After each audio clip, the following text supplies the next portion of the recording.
કેમ છો વિદ્યાર્થી મિત્રો?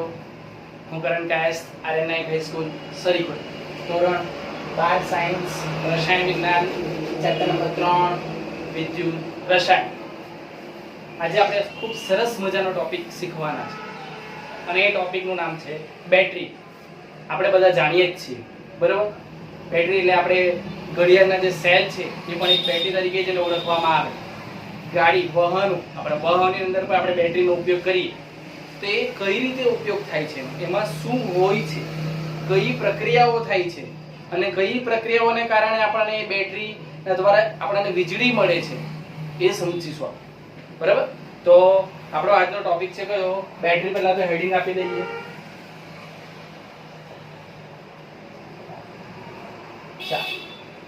બરાબર? શું થાય છે આમાં? તો બેટરીમાં રેડોક્સ પ્રક્રિયા થાય છે. ઓક્સિડેશન પ્રક્રિયા અને રિડક્શન પ્રક્રિયા, એટલે કે એનોડની પ્રક્રિયા અને કેથોડની પ્રક્રિયા, એ બંનેને કોમ્બિનેશન કરીએ એટલે ઓક્સિડેશન અને રિડક્શન, એટલે એને કહેવાય રેડોક્સ પ્રક્રિયા. એ રેડોક્સ પ્રક્રિયાને આપણે ઇલેક્ટ્રિકલ પરિણામ મળે છે ને, બરાબર ને? એના દ્વારા આપણને વીજળી મળે છે, લાઇટ મળે છે આપણને, બરાબર? ચાલો, તો આપણે અહીં લખી શકાય કે રેડોક્સ પ્રક્રિયા નું શું થાય? તો ઇલેક્ટ્રિકલ પરિણામ. ઇલેક્ટ્રિકલ પરિણામ. તો આ પહેલો મુદ્દો થયો આપણો. આપણે એની સમજૂતી મેળવીએ છે કે શું મળે છે અંદરથી, બરાબર? ચાલો, તો પહેલી વાત કરીએ તો બેટરી મુખ્યત્વે બે પ્રકારની હોય છે. મગજમાં ફિટ કરી દો. બેટરી મુખ્યત્વે બે પ્રકારની હોય છે. એક છે પ્રાથમિક બેટરી અને બીજી છે દ્વિતીયક બેટરી. ઓકે, ચાલો, તો બેટરીના મુખ્ય બે પ્રકાર છે. એક પ્રાથમિક બેટરી અને બીજી છે દ્વિતીયક બેટરી. બેટરીના મુખ્યત્વે બે પ્રકાર છે. એક છે પ્રાથમિક બેટરી અને બીજી છે દ્વિતીયક બેટરી. તો મિત્રો, જે પ્રાથમિક બેટરી છે, પ્રાઇમરી, બરાબર, તો એ બેટરીને આપણે ચાર્જ કરી શકતા નથી. મગજમાં યાદ રાખજો કે પ્રાથમિક બેટરી છે એને ચાર્જ કરી શકતા નથી. તે સિંગલ યુઝ, ધેટ મીન્સ કે આપણો ઘડિયાળનો સેલ, બરાબર, આપણે જે વોલ ક્લોક હોય છે એનો સેલ, એ નાનો સેલ હોય છે, એ સેલ પૂરા થઈ જાય એટલે આપણે એને ફેંકી દેવો પડે, એટલે આપણે ચાર્જ કરી શકવાના નથી. નો ડાઉટ, હવે અત્યારના મોડર્ન જમાનામાં નાના સેલ પણ ચાર્જ કરી શકે એવા આવે છે.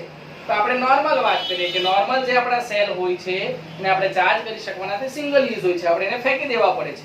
તો એવા પ્રકારના જે કોષ હોય છે એને કહેવાય પ્રાથમિક બેટરી અને એ ચાર્જ કરી શકાતા નથી.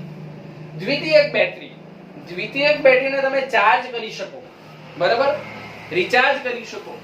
એટલે શું થાય કે આપણે વાહનની બેટરી, જે વાહનની જે બેટરી હોય છે આપણી, બરાબર, તો આપણે વાહનની બેટરીથી આપણે વાહન ચલાવી શકીએ. અંદર કારમાં હોય તો એસી ચાલી શકે, બહારના હેડલેમ્પ ચાલે, બરાબર. પણ વર્ષો વર્ષ થાય, 3 વર્ષ થાય, 4 વર્ષ થાય પછી બેટરી ડીમ થાય, એટલે એનો પ્રભાવ ઓછો પડતો જાય. તો આપણે શું કરીએ? એ બેટરીને ચાર્જ કરાવી દઈએ અને પાછી રીયુઝ કરીએ. એવું નથી કરતા કે એકવાર બેટરી પતી ગઈ એટલે આપણે એને ફેંકી દઈએ છીએ. તે વાહનની બેટરી છે એને આપણે પાછી ચાર્જ કરી શકાય છે. તો એ દ્વિતીયક પ્રકારની બેટરી કહેવાય. મેં તમને ઉદાહરણ આપ્યું, બરાબર? ચાલો, તો અહીં આપણે શું લખી શકાય પ્રાથમિક બેટરીમાં? કે ચાર્જ કરી શકાતું નથી. ચાર્જ કરી શકાતી નથી. અને દ્વિતીયક બેટરી ચાર્જ કરી શકાય છે. ક્લિયર? ઓકે, ચાલો, તો હવે કઈ બેટરી આવે અંદર એના નામ જોઈએ આપણે. કે પ્રાથમિકમાં કઈ સમજીશું આપણે અને દ્વિતીયકમાં કઈ સમજીશું. ઓકે, ચાલો, તો આપણે એ લખીએ બેટરી, બરાબર. મુખ્યત્વેના બે પ્રકાર છે, બરાબર. કયા છે? તો પ્રાથમિક અને અહીંયા છે દ્વિતીયક, બરાબર. પ્રાથમિક અને દ્વિતીયક. આને આપણે ચાર્જ કરી શકાતી નથી. આને આપણે ચાર્જ કરી શકાય છે. ચાલો હવે મોસ્ટ ઇમ્પોર્ટન્ટ વસ્તુ આવી કે પ્રાથમિકમાં કયા પ્રકારની બેટરી આવે, કયા પ્રકારના કોષ આવે. તો એક નંબર લેક્લાન્સે કોષ.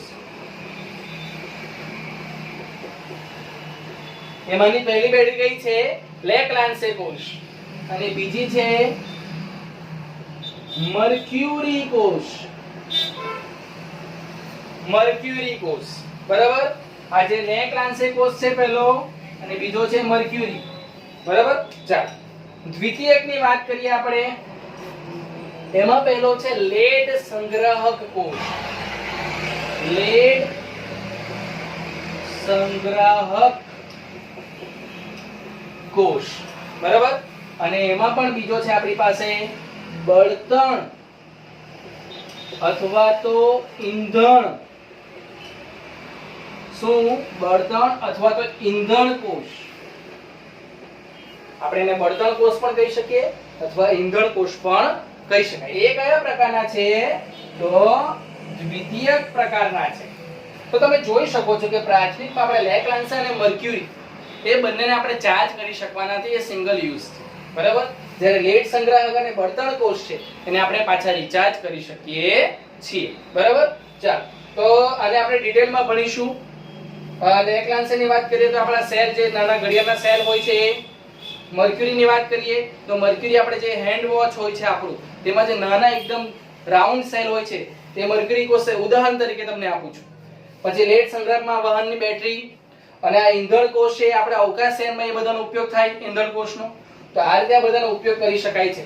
આપણે પ્રાથમિક છે ચાર્જ કરી શકવાના નથી, અને દ્વિતીયકને આપણે ચાર્જ કરી શકીએ છીએ. તો આપણે આ ચાર જે બેટરી છે, આ જે ચાર કોષ છે એના વિશે આપણે આ ચેપ્ટરમાં સમજૂતી મેળવવાની છે. અને મોસ્ટ આઈએમપી છે બેટરી.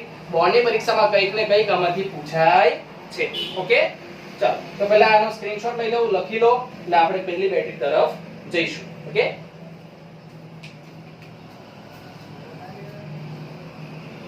ચાલો લખાઈ ગયું. તો આપણે વાત કરી ગયા બેટરી વિશે, બરાબર, કે પ્રાથમિક બેટરી અને દ્વિતીયક બેટરી. તો પ્રાથમિકમાં આપણે વાત કરી લેક્લાન્સે અને મર્ક્યુરી, અને દ્વિતીયકમાં વાત કરી લેડ સંગ્રાહક અને બીજી કઈ ઈંધણ કોષ અથવા તો બળતણ કોષ. તો આપણે શીખીશું લેક્લાન્સે કોષ, પ્રાથમિક પ્રકારની બેટરી. તો પહેલા હેડિંગ આપી દઈએ, લેક્લાન્સે કોષ. બરાબર, લેક્લાન્સે કોષ બહુ સરળ છે, અને આપણે એને પ્રાથમિક બેટરી તરીકે પણ ઓળખી શકીએ, અને તમને બોર્ડની પરીક્ષા માટે પણ ઇમ્પોર્ટન્ટ છે. ઓકે, ચાલો તો પહેલા તો આપણે એનો ડાયાગ્રામ કે એની રચના કેવી હોય છે એ આપણે સાદી રીતે, જો ચોપડીની અંદર તમને કોમ્પ્લિકેટેડ આપી હોય છે તો આપણે એને સાદી રીતે સમજવાની કોશિશ કરીએ કે એની રચના કયા પ્રકારની હોય છે. બરાબર, ધ્યાન આપજો. ચાલો તો આ રીતે એક પાત્ર જેવું હોય છે. આપણો જે સેલ છે ને, જે આપણે ઘડિયાળના સેલ, તેની આકૃતિ એ રાઉન્ડમાં હોય છે, પણ આપણે ચોરસમાં દોરીએ છીએ, બરાબર, સમજ પડે એના માટે. ચાલો તો આ રીતે બહારનું પડ હોય છે, આ રીતે ડબલ લેયર પડ હોય છે બહારની બાજુએ, બરાબર. તમે તમારા ઘરે સેલ હોય અને સેલ જો વપરાઈ ગયો હોય તો તમે એને ખોલીને જોઈ શકો, તો એમાં તમને બધી વસ્તુ જોવા મળે વ્યવસ્થિત રીતે. ચાલો આ રીતે આપણે પડ દર્શાવી દીધું બહારનું.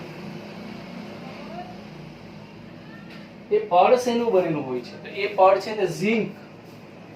આ જે પડ છે એ ઝેડએમ નું પડ, ઝિંક નું પડ, અને એ શેના તરીકે વર્તે? તો એનોડ તરીકે વર્તે છે. ચાલો પહેલી વસ્તુ આ મગજમાં ફિટ કરી દેવું. ડાયાગ્રામ દોરવાનું આપણે બહારનું પડ દોરી દીધું. એ પડ શેનું છે? ઝિંક નું બનેલું હોય છે, બરાબર. ચાલો હવે આપણે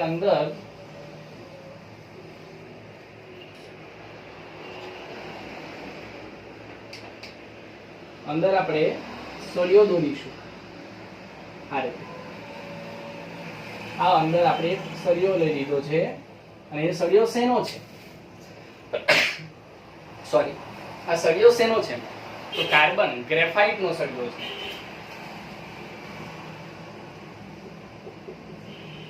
કાર્બન એટલે કે ગ્રેફાઇટ લીધું છે આપણે કાર્બનના સ્વરૂપે ગ્રેફાઇટ, અને એ છે આપણો કેથોડ, આપણો કેથોડ તરીકે ઉપયોગ છે. ચલો આટલી રચના ક્લિયર થઈ. હવે આટલાથી પૂરતું નથી. કાર્બનની સાથે એની બાજુમાં અહીં તમને આ જગ્યા દેખાય છે, તમે જોઈ શકો છો.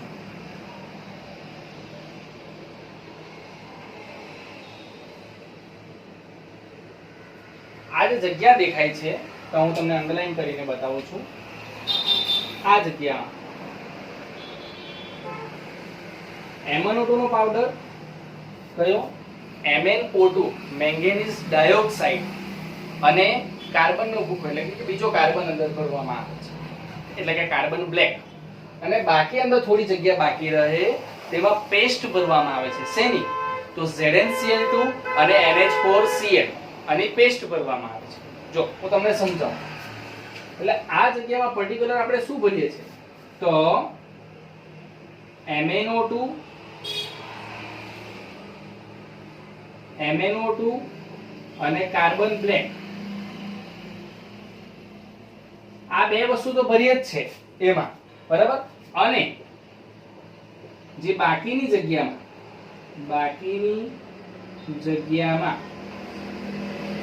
ZnCl2 અને NH4Cl ની પેસ્ટ એટલે કે લુગડી, એને ગુજરાતીમાં શું કહેવાય? લુગડી,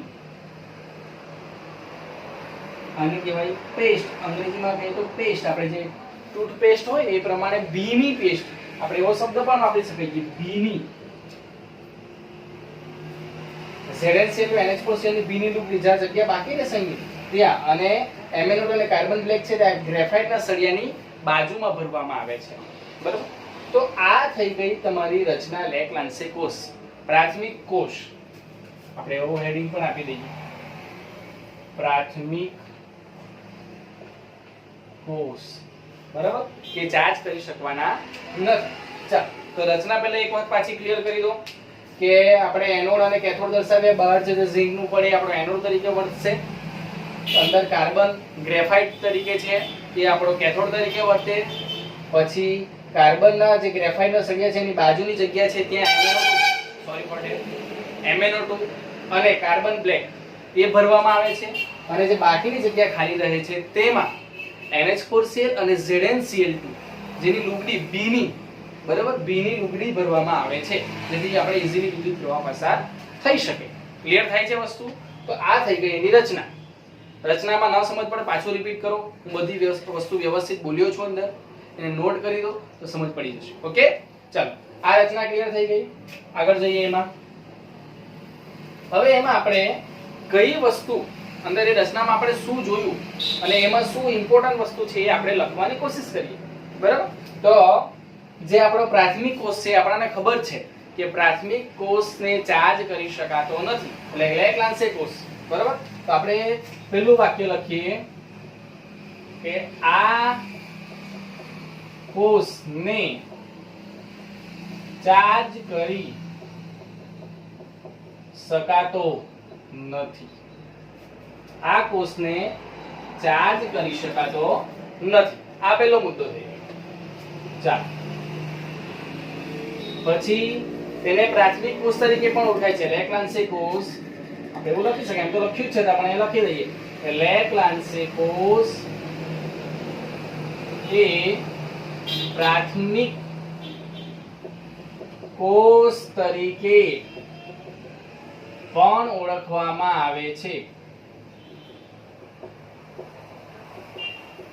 સમજ પડે છે? એટલે જો આપણે મેઇન જે શબ્દ છે કે ચાર્જ કરી શકાતો નથી, પ્રાથમિક કોષ તરીકે પણ ઓળખાય છે. કોણ? તો લેક-લાન્સે કોષ. લેક-લાન્સે નામના વૈજ્ઞાનિક પરથી નામ આપેલું છે. ક્લિયર થાય છે? ચાલો હવે એનોડ અને કેથોડ વિશે ચર્ચા કરીએ આપણે. તો અહીં એનોડ તરીકે Zn, એનોડ તરીકે શું છે આપણી પાસે?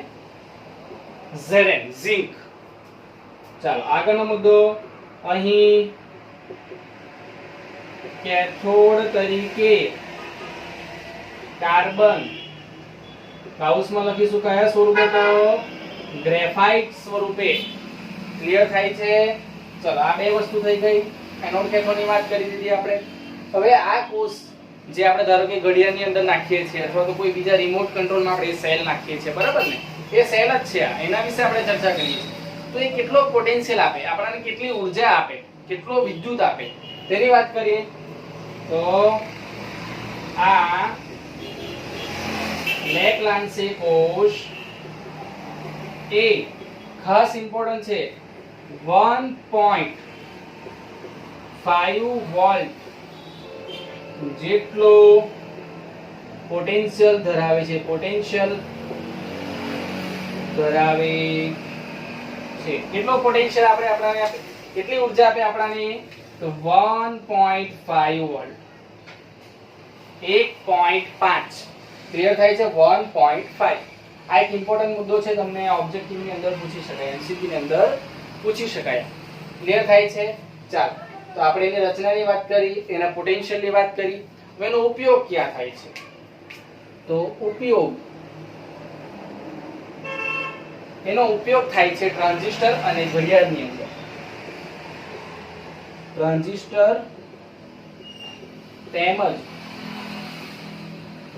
ઘડિયાળની અંદર થાય છે. ક્લિયર? તો આ થઈ ગઈ આપણે એની રચના. એના સામાન્ય ગુણધર્મો. હવે એની અંદર જે પ્રક્રિયા થાય છે, જે લેકલાન્સે કોષની અંદર પ્રક્રિયા કઈ થઈ છે, તો તેની રેડોક્સ પ્રક્રિયા, ઓક્સિડેશન અને રિડક્શન આપણે વાત કરી જ ગયા છે કે જે આપણા બેટરી છે, જે કોષ છે, તેમાં કઈ પ્રક્રિયા થાય છે? તો રેડોક્સ પ્રક્રિયા થાય છે. કઈ પ્રક્રિયા? રેડોક્સ પ્રક્રિયા. અને રેડોક્સ પ્રક્રિયાને કારણે આપણને ઇલેક્ટ્રિકલ નિપજ મળે છે, વિદ્યુત મળે છે, એટલે કે એનોડ અને કેથોડની પ્રક્રિયા. તો હવે એ આપણે જોઈએ. તો આપણે હેડિંગ આપીએ કે લેકલાન્સે કોષની રેડોક્સ પ્રક્રિયા. ચાલો, આપણે જાણીએ છીએ એનોડ કેથોડ. તો એનોડ દર્શાવીએ આપણે. એનોડ પર આપણી પાસે શું છે? ઝિંક છે. એનું એનોડ પર ઓક્સિડેશન થશે, બરાબર ને? તો ઓક્સિડેશન થાય એટલે એ 2 ઇલેક્ટ્રોન મુક્ત કરવાનો ઝિંક, કારણ કે Zn પાસે Zn સોલિડ એ 2+2 ચાર્જ ધરાવશે એટલે 2 ઇલેક્ટ્રોન મુક્ત કરશે. આ થઈ ગયો આપણો એક્વિયસ. આપણે જાણીએ જ છીએ, બરાબર? ચાલો, હવે કેથોડ લઈએ. અને કેથોડમાં થોડું સમજવાનું છે. કેથોડ પર આપણી પાસે કાર્બન ગ્રેફાઇટ છે, બરાબર? પણ એ ગ્રેફાઇટની સાથે ગ્રેફાઇટ કેવો છે? એટલો બધો પ્રક્રિયા નથી આપતો. તો આપણે ગ્રેફાઇટની સાથે શું ભરેલું છે? કાર્બન બ્લેક અને MnO2 એ સાથે આપણે જોડેલા છે અહીં. તો એમાંનો MnO2 અને જે પેલી લુગડી છે તેમાંનો NH4+ આયન એ કેથોડ તરીકે વર્તીને રિએક્શન આપશે. સાંભળજો શું કહેવા માંગુ છું કે આપણે કાર્બન છે તે ગ્રેફાઇટ તરીકે આપણો એનો કેથોડ છે, એની સાથે આપણે MnO2 પાવડર અને કાર્બન બ્લેક અને બાકીની જગ્યામાં NH4Cl અને ZnCl, તો એમાંનો MnO2 અને NH4+ આયન એ કેથોડ ઉપર પ્રક્રિયા આપશે અને એમોનિયા વાયુ મુક્ત કરશે. ક્લિયર થાય છે? તો જો શું થાય છે રિએક્શન. તો કેથોડ પર કોણ રિએક્શન આપે છે? તો MnO2 વત્તા NH4+ આયન, બરાબર? હવે ધ્યાન આપવા જેવું છે કે અહીંયા કઈ રિએક્શન થવાની? તો રિડક્શન રિએક્શન, બરાબર? તો પહેલા તો આપણને આ Mn નો ચાર્જ ખબર હોવી જોઈએ. ચાલો, તો અહીં O2 છે એટલે ઉપર તો -2 ચાર્જ આવે એટલે કેટલા થઈ ગયા? -4 થઈ ગયા. તો Mn ના કેટલા થવાના? અહીંયા +4 થશે. ક્લિયર થાય? એટલે Mn અહીંયા કહે જો સમજાયું છે તમને, O2 -2 છે તો 2 છે એટલે -4. તો Mn ના +4 હોય તો તટસ્થ થાય ને. તો Mn નો કેટલો ચાર્જ છે? અહીં +4 છે. ધેટ મીન્સ કે જો આપણે રિડ્યુસ કરવું હોય, રિડક્શન કરવું હોય, તેમાંથી ચાર્જ એનો ઓછો થવો જોઈએ, બરાબર? ચાલો, તો આ રિએક્શનમાં અત્યારે મેં કેટલા ઇલેક્ટ્રોન એક્સેપ્ટ કરે છે એ નથી લખતો, એ તમને પાછળથી નિપજ મળે એટલે ઓટોમેટિક ખબર પડશે. તો શું થાય છે? NH4+ આયનમાંથી પહેલા તો આપણે એમાં એમોનિયા, આ રિએક્શન હું નીચે દર્શાવું છું, એમાંથી આપણે એમોનિયા વાયુ મુક્ત કરીએ છીએ. કયો વાયુ? એમોનિયા વાયુ. આ પ્રક્રિયામાંથી આપણને એમોનિયા વાયુ જો આ રીતે મુક્ત થઈને આ ઉપરનું તીર બતાવ્યું છે, બરાબર? એમોનિયા વાયુ મુક્ત થાય છે. ચાલો તો હવે અહીંયા શું બચે છે એ જોવું પહેલા તો એના પરથી આપણે ઇલેક્ટ્રોન જો એમ ડિરેક્ટલી ઇલેક્ટ્રોન લખવાનો છે કેટલા ઇલેક્ટ્રોન એક્સેપ્ટ કરે હું તમને રિએક્શન યાદ રહી છે એના માટે આ રીતે લખું છું કે MnO2 અને NH4+ તેમાંથી આપણે એમોનિયા વાયુ મુક્ત થયો બરાબર ચાલો એમોનિયા વાયુ મુક્ત થયો તો અહીં એક હાઇડ્રોજન આપણી પાસે બચે છે બરાબર તો એ હાઇડ્રોજન કોની સાથે જોડાય MnO2 સાથે તો કઈ રીતે જો ધ્યાન આપજો MnO ને એવો હવે હાઇડ્રોજન એક બચેલો છે તો અહીંયા જોડાશે એટલે MnO અને OH આ રીતે બનશે બરાબર તો હવે તમે જોઈ શકો છો કે બે O તો બે O થઈ ગયા એનો હાઇડ્રોજન કેલિબ્રેટ છે નાઇટ્રોજન અને મેંગેનીઝ કેલિબ્રેટ છે ક્લિયર થાય છે હવે તમે જોવો કે ચાર્જ ઘટ્યો કે નથી ઘટ્યો તો આપણી પાસે અહીંયા O છે સોરી ફોર ધેટ અહીં આપણી પાસે O છે અને OH છે તો O -2 ચાર્જ અને OH નો -1 તો -1 -2 it gives -3 ચાર્જ તો આ -2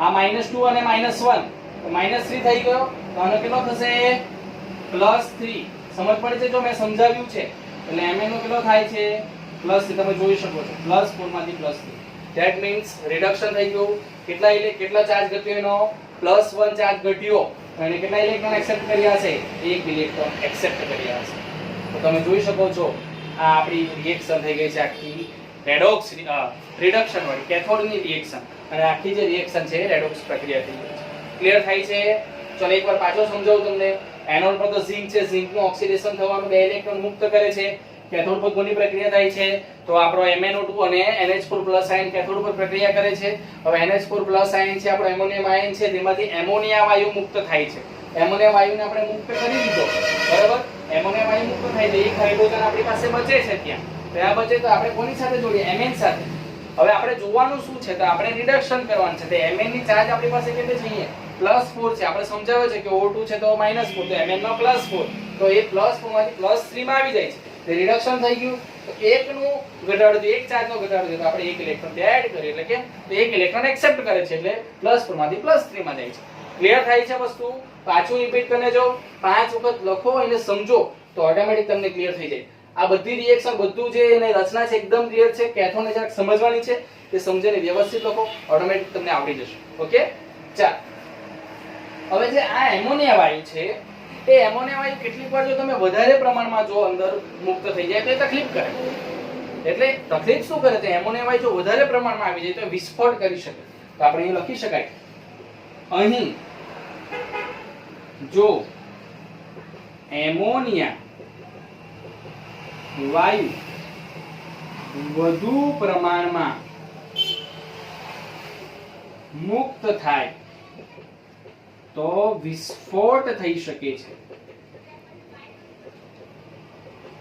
વિસ્ફોટ થાય એટલે સેલ છે તે આપણો ફાટી જાય બરાબર જો એમોનિયા વધારે પડતો મુક્ત થાય તો હવે એને કંટ્રોલ કરવા માટે અંદર શું થાય છે રિએક્શન બરાબર એને કંટ્રોલ કરવા માટે આપણી પાસે અંદર Zn છે બરાબર એટલે Zn+2 છે આપણી પાસે ઓક્સિડેશન થયેલો તે શું કરશે Zn+2 એ Zn+2 એ એમોનિયા સાથે પ્રક્રિયા કરશે NH3 સાથે જો આ આપણો એમોનિયા ગેસ છે અને આપણો એક્વિયસ ફોર્મમાં છે તો શું થાય કે Zn+2 જે આપણો છે એનોડ પર એ એમોનિયા વાયુ જે મુક્ત થયો છે એની સાથે પ્રક્રિયા કરીને એક સંકીર્ણ ક્ષાર બનાવી દી સંકીર્ણ ક્ષાર એટલે કેવો તો Zn NH3 4 આખાનો +2 ચાર્જ અને આને કહેવાય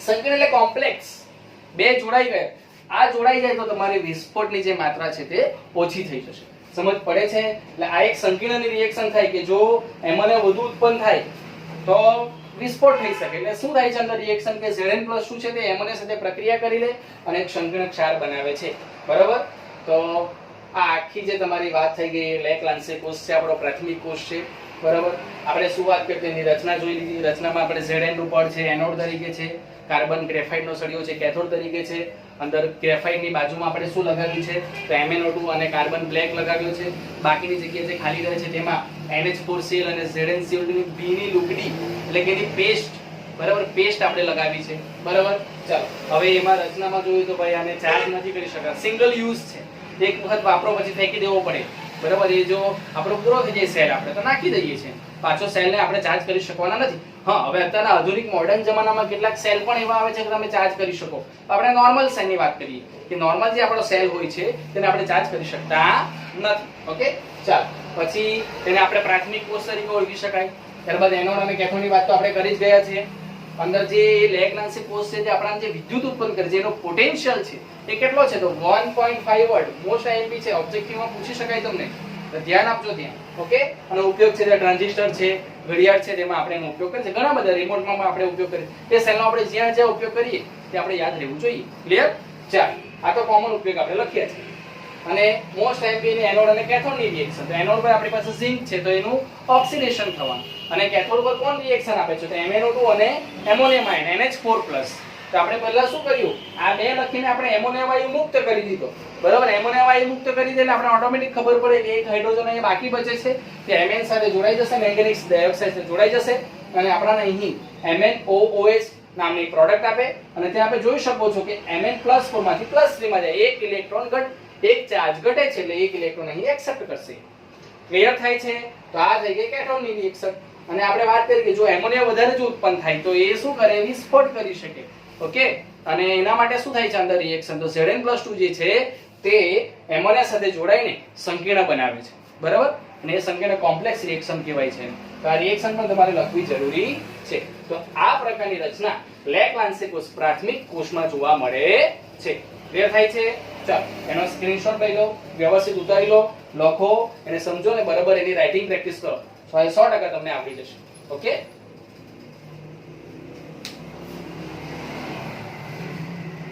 ચાલો, લખાઈ ગયું? તો હવે આપણો આગળનો જે પ્રાથમિક કોષ છે એ કયો છે તો મર્ક્યુરી કોષ. બરાબર, તો આપણે હવે મર્ક્યુરી કોષ વિશે ચર્ચા કરીશું. ચાલો, તો હેડિંગ આપી દઉં. કયો કોષ છે આપણો હવે તો મર્ક્યુરી કોષ. મર્ક્યુરી કોષ. ચાલો, આ પણ આપણો પ્રાથમિક પ્રકારનો કોષ છે.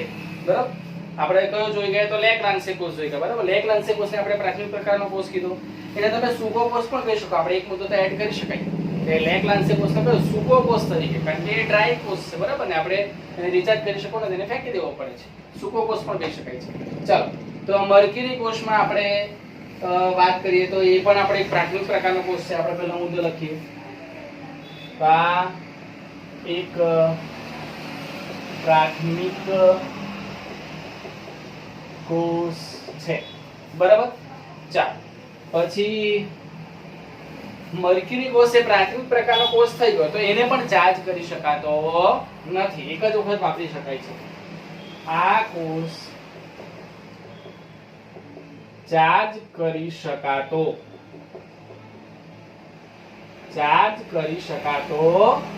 નથી. સમજ પડે છે વાતમાં? બરાબર, ચાલ, આ થઈ ગઈ વાત. હવે એનો ઉપયોગ ક્યાં થાય છે તો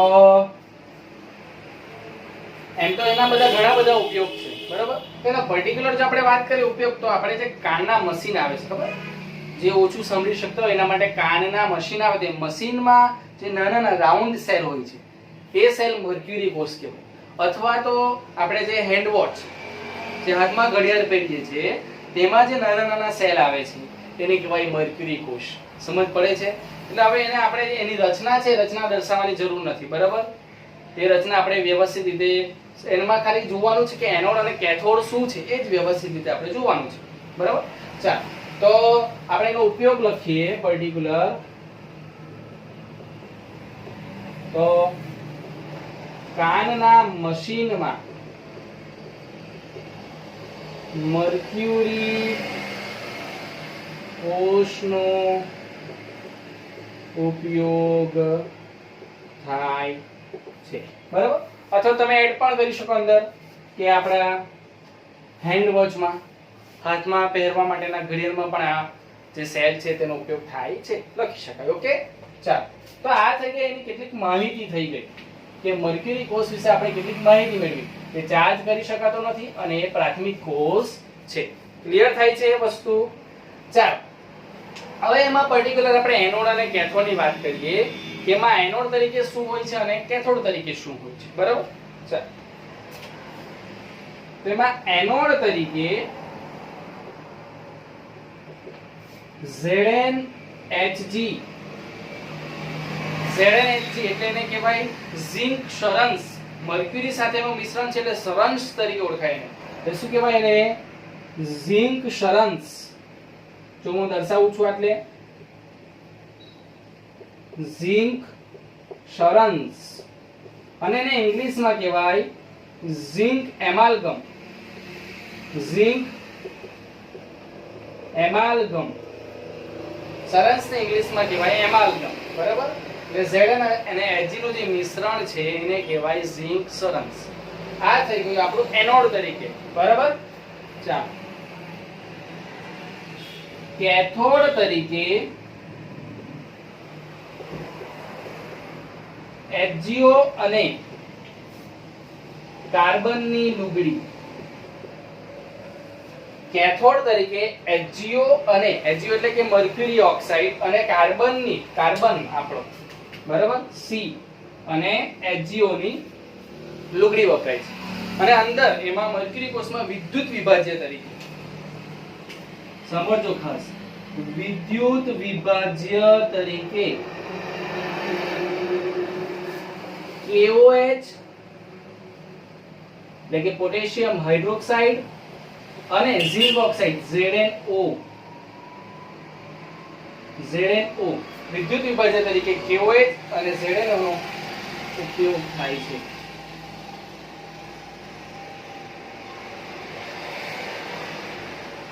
ચાલો, તો આ થઈ ગઈ એની રચનાની વાત કે શું છે.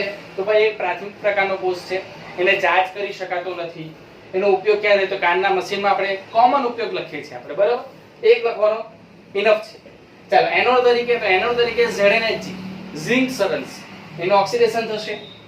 કેથોડ પર રિડક્શન માટે HgO અને કાર્બનની લુગડી ભરવામાં આવે છે અંદર. અને વિદ્યુત વિભાજ્ય તરીકે અંદર તો આપણી પાસે KOH અને ZnO નો ઉપયોગ થાય છે. મોસ્ટ આઈએમપી એમસીક્યુ શું છે એનો? યાદ કરો, પહેલામાં પણ મેં તમને ટીક કરાવ્યો. તો આ મર્ક્યુરી કોષનો પોટેન્શિયલ, આ મર્ક્યુરી કોષનું પોટેન્શિયલ છે આપણી પાસે 1.35 વોલ્ટ. 1.35 વોલ્ટ. તો આ ખાસ મગજમાં ફિટ કરી દેવું. આ તમને એમસીક્યુ ની અંદર પૂછી શકાય કે મર્ક્યુરી કોષનો પોટેન્શિયલ કેટલો છે? તો 1.35 વોલ્ટ. ને આ પ્રાથમિક પ્રકારનો જ કોષ છે, બરાબર? આપણે મગજમાં ફિટ કરી દેવાનું કે પ્રાથમિકમાં બે કોષ છે, આપણે લેકલાન્સ છે અને મર્ક્યુરી. ક્લિયર થઈ ગયું? ચાલો, આ થઈ ગઈ બધી રચના અને એની કેટલીક અગત્યની માહિતી. હવે આપણે એની મેઇન રેડોક્સ પ્રક્રિયા, કારણ કે રેડોક્સ પ્રક્રિયાને કારણે જ આપણને ઇલેક્ટ્રિકલ કઈક વસ્તુ વિદ્યુત મળે છે, બરાબર? તો હવે એની રેડોક્સ પ્રક્રિયા. તો આગળ મર્ક્યુરી કોષની રેડોક્સ પ્રક્રિયા હું એ રીતે લખું છું કે તમે નોટ બનાવી શકો એને, બરાબર? ક્લિયર થાય છે? ચાલો, તો રેડોક્સ પ્રક્રિયામાં આપણને ખબર છે એનોડ અને કેથોડ. ચાલો, એનોડ પર શું થાય છે એ જોઈએ આપણે. એનોડ પર આપણી પાસે શું છે? ZnHg છે, ઝિંક શરંસ છે, ZnHg. ચાલો, એનોડ છે એટલે ઓક્સિડેશન થવાનું. એટલે ઓક્સિડેશન થાય તો શું છૂટું પડવાનું? પહેલા તો ઝિંક ઓક્સાઇડ મળવાનું, ઝિંકમાંથી ઝિંક ઓક્સાઇડ મળવાનું. મર્ક્યુરીનું શું થાય છે હું તમને જણાવું છું, ચિંતા નહીં કરો. ચાલો, ઝિંક ઓક્સાઇડ અહીંયા મળે છે તો અહીંયા કઈ હશે આપણી પાસે?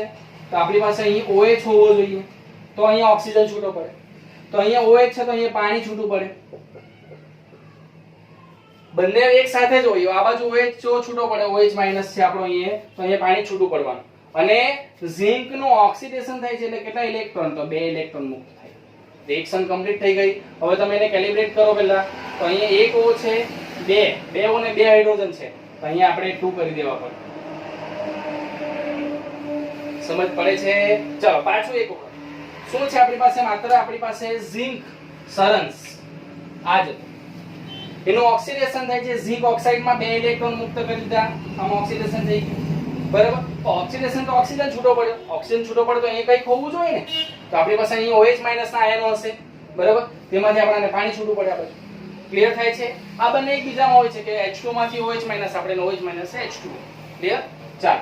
તો હવે અહીંયા જે મર્ક્યુરી છે તો મર્ક્યુરી દ્રાવણમાં નીચે બેસી જશે. મર્ક્યુરી શું થાય છે? તો એ મર્ક્યુરી એ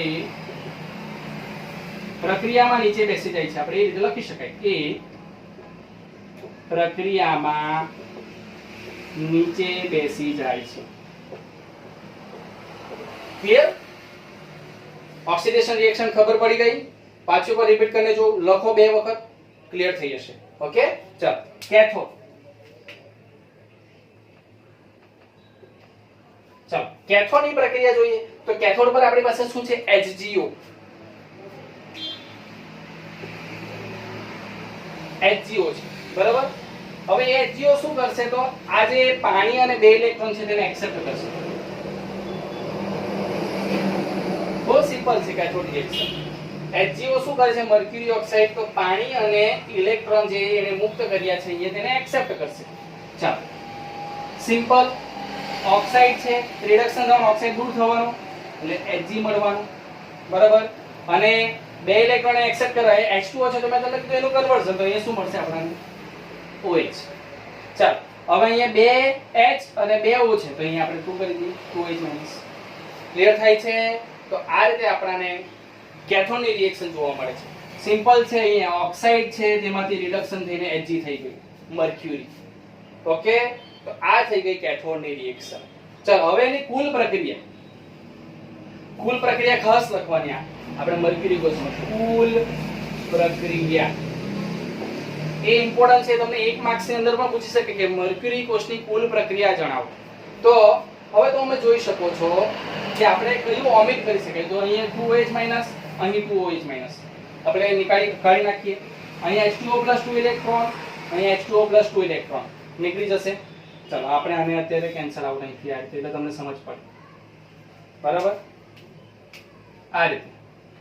ચાલો તો આ 2H - cancel out, H2O + 2 electron, H2O + 2 electron cancel out. આપણી પાસે શું બચે છે એ લખીએ. ચાલો ઉપર છે આપણી પાસે Zn Hg બરાબર. ઝિંક સરન્સ બચ્યું છે આપણી પાસે. ઓકે ચલો એમાં જ નીચે શું બચે છે આપણી પાસે? HGO. ઓકે ક્લિયર થઈ ગયું? OH minus cancel, H2O + 2 electron cancel. ચલો અહીંયા શું બચે છે? તો Hg પ્લસ Zn. જો તમે જોઈ શકો છો Zn માંથી Zn ઓક્સિડેશન, HGO માંથી H રિડક્શન. તમે એમ કહેતા સર પહેલેથી ત્યાં લખી દીધું તો ના. આખી જ્યારે થિયરી પૂછાય છે ત્યારે આ બધું લખવું જરૂરી છે. આ થઈ ગઈ આપણી કુલ રેડોક્સ પ્રક્રિયા. સમજ પડે છે? તો આ એનોડની પ્રક્રિયા થઈ, આ કેથોડની પ્રક્રિયા થઈ અને આ એની રચના થઈ ગઈ. તો આ શેની વાત કરીએ આપણે? મર્ક્યુરી કોષ. મર્ક્યુરી કોષ આપણે અહીં કમ્પ્લીટ થાય છે. ચાલો તો વાત કરીએ કે રિવિઝન કરીએ. શું જોયું આપણે?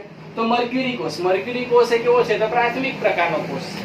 એને ચાર્જ કરી શકાતો નથી. ક્લિયર? અને એ શેનો ઉપયોગ થાય? તો કાનના મશીનમાં, હાથમાં જે ઘડિયાળ પે છે, નાના સેલ હોય છે. બાકી તમને મગજમાં હોય કે નાના સેલ જે રાઉન્ડ સેલ ક્યાં વપરાય તો તમે લખી શકો ત્યાં. ક્લિયર થાય છે વસ્તુ? ચાલો પછી આપણે એનોડ અને કેથોડની વાત કરીએ તો એનોડ તરીકે ZnH ઝિંક સરન્સ એનું ઓક્સિડેશન થશે. Hg સાથે છે એટલે એને એમાલ્ગમ પણ કહેવાય. ઇંગ્લિશમાં સરન્સને શું કહેવાય? એમાલ્ગમ પણ કહેવાય. પછી કેથોડ તરીકે આપણી પાસે મર્ક્યુરી ઓક્સાઇડ HgO અને કાર્બનની લુગડી બરાબર. અને અંદર વિદ્યુત વિભાજ્ય તરીકે આ મર્ક્યુરી કોષમાં શું છે? તો ZnO અને KOH. જો રિવાઇઝ કરાવું છું આખું વ્યવસ્થિત જોજો. ચાલો અને આ જે આપણો મર્ક્યુરી કોષ છે એનો પોટેન્શિયલ કેટલો છે? એટલે કેટલો વિદ્યુત પેદા કરે છે? તો 1.35 વોટ. એ તમને MCQ ની અંદર પૂછી શકાય. એટલે આ મુદ્દો પાછો ખાસ ઇમ્પોર્ટન્ટ છે બરાબર. ચલો એની રેડોક્સ પ્રક્રિયા તો ઝિંક સરન્સ છે આપણું, તેનું ઓક્સિડેશન થવાનું એટલે ZnO અને 2 ઇલેક્ટ્રોન મુક્ત કરશે. તો આપણે અહીંયા ઓક્સિજન ક્યાંથી? તો OH માઈનસ આયનો હશે ત્યાં બરાબર. ચાલો OH માઈનસ આયનો તો અહીંયા આપણે શું છૂટું પડે છે એમાંથી? તો પાણી મળશે. ક્લિયર થાય છે? ચાલો એ જ રીતે કેથોડ પર આપણી પાસે શું છે? HgO અને કાર્બન. તેમાંથી કોણ કેથોડ પર રિએક્શન આપે છે? તો મર્ક્યુરી ઓક્સાઇડ. મર્ક્યુરી ઓક્સાઇડ માંથી આપણને ખાલી મર્ક્યુરી છૂટો પડશે કારણ કે એનું રિડક્શન થશે અહીંયા. ચાલો રિડક્શન થઈ ગયું તો હવે એ આ 2 ઇલેક્ટ્રોન અને પાણી એક્સેપ્ટ કરે તો એ 2 OH માઈનસ છૂટા પડશે. સંતુલિત કરો એટલે તમારે 2 OH માઈનસ છૂટા પડે છે. ક્લિયર થાય છે? સમજાવ્યું છે? પાછું જોઈએ તો તમે એકવાર વિડિયો જો ક્લિયર થઈ જશે. અને આ જે મર્ક્યુરી છે આપણો તે મર્ક્યુરી શું કરે છે? તો એ દ્રાવણમાં નીચે બેસી જશે. ક્લિયર થાય છે? અને આપણને શું મળે છે અહીંયા તમને ZnHe plus HCO He plus ZnO any cool reaction છે, કુલ પ્રક્રિયા છે. અહીંયા તમને મર્ક્યુરી છૂટો પડતો જોવા નથી મળતો, તો એ સલન્સનો ક્યાં જાય છે? તો એ નીચે બેસી જાય છે. એ તમે અહીં જ દર્શાવી દીધું છે. ક્લિયર થાય છે? તો આ આખી એની રેડોક્સ પ્રક્રિયા છે કે એનોડ અને કેથોડ ઓક્સિડેશન અને રિડક્શન પ્રક્રિયાને સંયુક્ત રીતે રેડોક્સ પ્રક્રિયા બોલાય છે. ક્લિયર થાય છે? એની રેડોક્સ પ્રક્રિયા, આની રચના. ઓકે, એનો સ્ક્રીનશોટ લઈ લો, ઉતારી લો. ક્લિયર થાય છે? ઓકે, આ લેક્ચરમાં આપણે પર્ટિક્યુલર બેટરી વિશે વાત કરી, પ્રાથમિક, દ્વિતીયક, બધી બેટરી તમને કીધી કે કયા પ્રકારની આવે. એમાં આપણે પર્ટિક્યુલર પ્રાથમિક બેટરી બંને જોઈ, કઈ તો લેગ્રાન્સે કોષ જોયો અને મર્ક્યુરી કોષ જોયો. ઓકે, તો આને વ્યવસ્થિત સમજો, લખો, એને ઉતારો, 2 થી 3 વાર એની પ્રેક્ટિસ કરો, અને ન સમજ પડે તો મને કોમેન્ટ બોક્સમાં આવીને પૂછો. હવે નેક્સ્ટ લેક્ચરમાં આપણે બીજી દ્વિતીયક બેટરી વિશે આપણે ચર્ચા કરીશું. Okay, thank you.